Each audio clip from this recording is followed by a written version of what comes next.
No, don't give me a boo. Don't do the boo thing. That's not. Give me another yeah today. All right.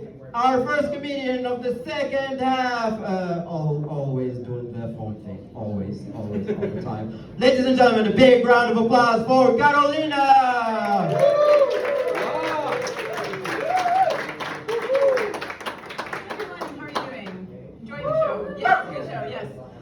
I'm new to comedy. I'm always very nervous on stage, so I'm trying to improve my audience engagement. I think that's enough. So I'm Caroline. As he said, I'm originally from Canada. My pronouns are he, him, for salary negotiation. I used to identify as, I used to consider myself bisexual because I would sit a long lesbian relationship in high school. But then someone pointed out that for a relationship you really need two people. So I actually, my background, I used to be a scientist for a long time, and I left recently, but you know, I have a PhD in astrophysics, but nowadays I don't like to always tell people that, because I always have the feeling that they think that I think that I'm like so smart, and that's not true at all, you know, like I don't think I'm very smart, just probably, you know, like smarter than you. But yeah, I mean, people talk a lot about identity. It's something that I notice. I notice it here. I notice it around with a lot of the young people today. People think a lot about identity, and I'm never really sure what to do with that, because all my life I've most, you know, strongly identified as like a dork, which is true. I mean, don't let the clothes confuse you.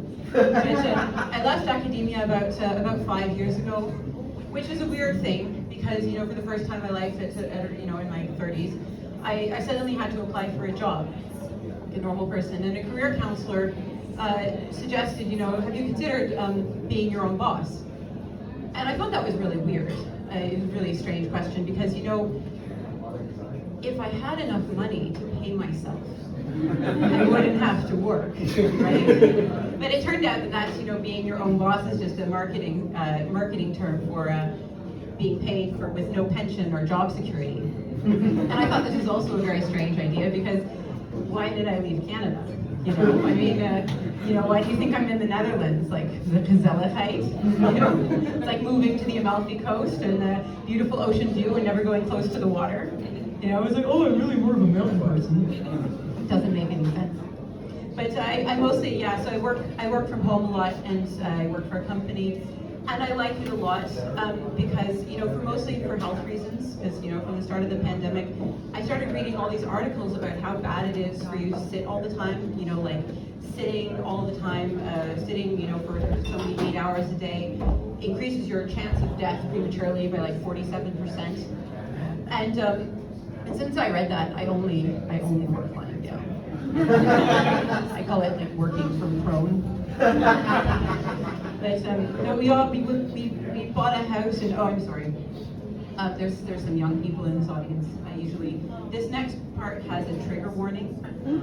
It's about property ownership. So we bought a house in Utrecht a few years ago, and it's a beautiful house. It's in a really nice location, and now we've had we're really lucky, rich. And now we've had a couple of years of just kind of, you know, being property owners and not walking around with this like constant pit of bitter resentment and anxiety about the state of the housing market. And we realize what it is that people do when they're in our happy situation. And that is, of course, they pick fights with their neighbors. And I'm sure there's, you know, a lot of renters here, and you say, I hate my neighbors. And yeah, sure, but you can move. You know, it's like the difference between flying to Thailand and flying to Mars, or like breaking up with your boyfriend and getting a divorce. It's really sad. You're not also poor. Yeah, like, I mean, once you own a house, all you can do is start a long Cold War of petty escalation. Like, your neighbors will always be smoking under your bedroom window, so you go buy a piano. Or they'll have like loud parties all the time, so you get out your accordion. Or, you know, they're just always having barbecues, watching Formula One in the garden every goddamn Saturday, So you give birth to identical twin boys. Fuck you. But things got quite heated in our neighborhood a few months ago because there was a garbage strike, and so it was grim. There was like one whole week, and there was no pickup, and people started getting really upset. And one of my neighbors, he's this kind of lovely, like older Dutch man. He lives right across from one of these containers, the ones where you just throw your trash in. And he was just getting so upset with all these people just coming in and dumping their trash in front of his house all day that he went up to the top floor of his house and he started shooting people with a camera.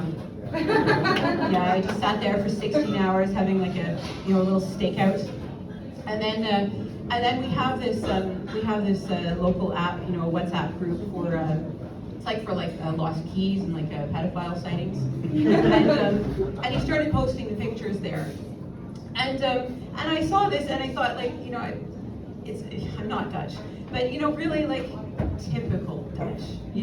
I really thought this is so typical. I mean, people are so confrontational in this country. Why couldn't he have done the normal thing and just kind of like print out the pictures and cut a little message out of a magazine and slip the note under the door in the middle of the night, like, we're watching you sleep. Like a normal person.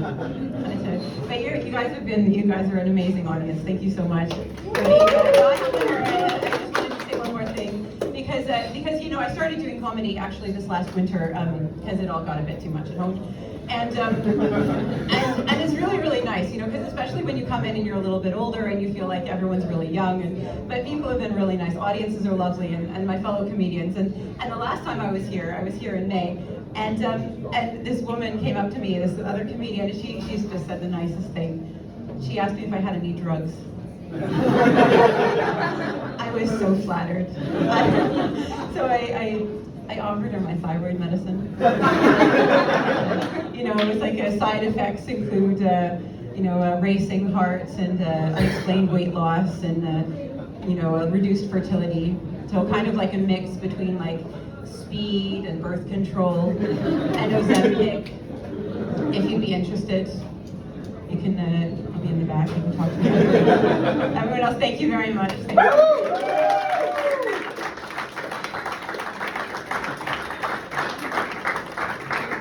Give it going for Carolina, everybody.